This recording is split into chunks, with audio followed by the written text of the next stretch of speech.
Moving on to the next team we will be going over today in the Big 12. That would be the team that I have projected to come in 7th place in this conference, and that would be Lon Krueger and his Oklahoma Sooners. And this is going to be the 9th year for Lon Krueger as the head coach at the University of Oklahoma, and it's crazy because he's done a pretty good job at Oklahoma, but he's known for being the only coach in the history of college basketball to lead 5 different programs to the NCAA tournament, and he's done a phenomenal job. And looking at Oklahoma, they're now 2 years removed from the Trae Young season, and honestly, looking at this Oklahoma team, it's very similar to other Oklahoma teams of the past. And they don't have a superstar like Trae Young or a Buddy Hield or even a Christian Doolittle who they lose, and he was phenomenal last season. And I think Lon Krueger is really going to have to emphasize this defensive demeanor that this Oklahoma team can produce wins with. They lose Christian Doolittle. He leads the team in scoring last year, rebounding, and was just a nightmare matchup before developing a really reliable outside jump shot last season. And he's a dangerous addition to an offensive squad that already is pretty lethal. But when it comes to losing a guy like Christian Doolittle, who led the team in everything, he was so productive, was a nightmare matchup. I'm curious to see who on this year's Oklahoma team is going to be able to replace him. When it comes to replacing a guy like Doolittle, Krueger's been there and done that. He's replaced Buddy Hield. He's replaced Trae Young. So hopefully, if you're an Oklahoma fan, that should give you some confidence for the season. And they, right now, would love a waiver for Umoja Gibson. He played at the University of North Texas last year, and he averaged 14.5 points per game. And really, I think if he becomes eligible, could round out this Oklahoma bench and really give them another productive shooter. And if Lon Krueger does everything that he usually does, I think this Oklahoma team will be like an 8, 9, 10 seed, kind of like a back-end top 35, top 40 team. I would put them in that range. So looking at this roster, De'Vion Harmon, he's back as the starting point guard as a sophomore. He did start as a freshman and will gain another year of experience. I also really like Austin Reeves, who made great strides last year as more of a creator than he was during his days at Wichita State. And Oklahoma should have enough shooting and creation to go with those guys because Brady Manick, a player that has been around forever, will also be back for Oklahoma. And those 3 guys could all shoot it. So that's a good sign, I think, for Oklahoma going forward. Manick last year, listen to these numbers, went on a tear in conference play, shooting 58% from the field and 38% from 3. Krueger kind of discovered how to weaponize his pinpoint shooting last year through creative design, screening, and sequences and quick hitters. Manick's kind of game is a pick and roll with any guard, particularly pick and pop, and he's quick to relocate off that initial screen, and a quick trigger release makes it basically impossible to recover in time if you're playing defense, assuming the initiating guard can bend the defense. And I think with a guy like De'Vion Harmon, you'll be able to do that. He's been productive, has Manick. He can space the floor and can be a very good starter on a very good team. And to be honest with you guys,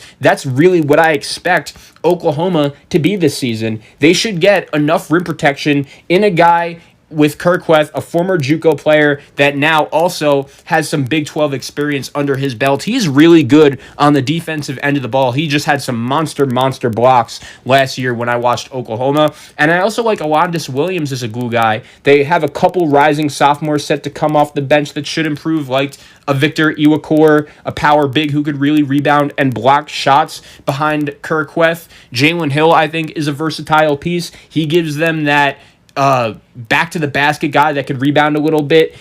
I think he rounds out a strong top 8 with some of their best players back, and De'Vion Harmon really ready to make what I think could be a big-time sophomore jump. Looking at metrics and numbers, Kirkweth was actually pretty decent last year, and I think this year he could be not only one of the big key components to if Oklahoma could succeed or not, but I think he's going to get better because he has more of an opportunity to play. He's very talented, who is a different look and the exact opposite of a Christian Doolittle who had a great senior year, and we know Doolittle is a guy that I think could ultimately get an NBA two-way contract. He's phenomenal. I think his game really does set today's modern-day NBA. which if you're an Oklahoma fan, you're going to be watching the Thunder or someone else play, and you're like, wow, that guy could really play, and you'll know who he is. I've always been a huge fan of Christian Doolittle's game, but I do believe he got better and better and better as he got older throughout his college career. And now that Kueth is going to get that opportunity now, similar to Doolittle, I think he could really take advantage of that and really increase his game, especially for Kueth on the defensive side of the ball.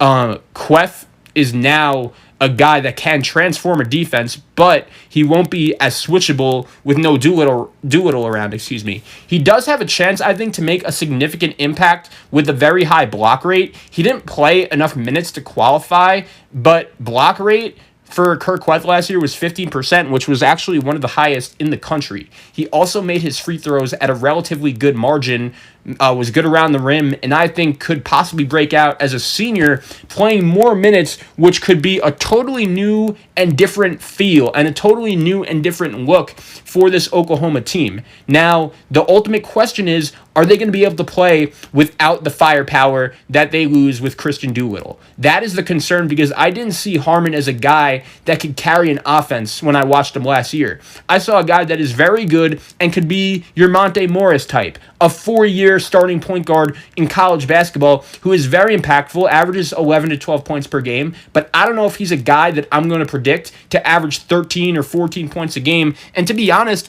I really don't know if they have a third scorer right now. That's why I think they really need the waiver for this kid, Umoja Gibson. That would be so big, because he was good on a very good North Texas team last year that won Conference USA. He would be a big addition, because you're already going to be missing Doolittle's versatility and power from a team that, to be honest, last year, even though they were pretty solid, sometimes even with Doolittle, they did have a lot of trouble scoring the ball.